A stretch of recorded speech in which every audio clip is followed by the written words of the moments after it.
outgoing president gave what is probably the most important speech in American. My uncle, John Kennedy, he realized early on that the purpose of the CIA and the intelligence apparatus was to create a constant pipeline of new wars.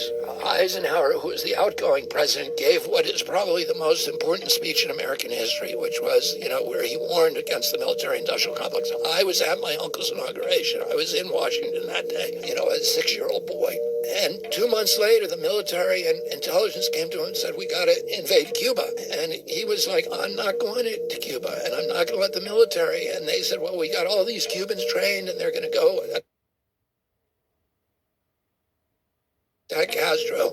And he said, well, the U.S. government can't be doing that. I don't like what Castro's doing down there, but it's not the United States' job to dictate what kind of governments other countries have. And they said, well, as soon as they land, there's going to be a big revolution. Everybody's going to rise up and they're going to overthrow Castro. And he said, well, you can't use the U.S. military. And they ended up bringing those guys over. And in the middle of it, in the night, they came to him and said, they're getting wiped out on the beach and you need to send in the military and invade. And he said, we're not going to do it. He stepped out of that meeting and he realized they had been lying to him and trying to trick him.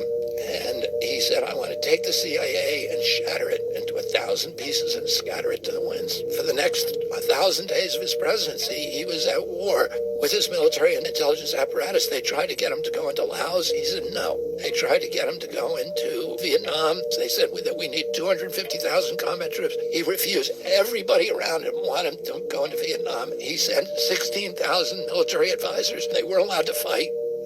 Many of them did. They violated the rules of engagement. In October of 1963, he heard some of his Green Berets had been killed over there. And he said, I want a total casualty list from Vietnam. And his aide came to him and said, 75 Americans have died. He said, that's too many. And he signed that day a national security order ordering all troops out of Vietnam, U.S. troops.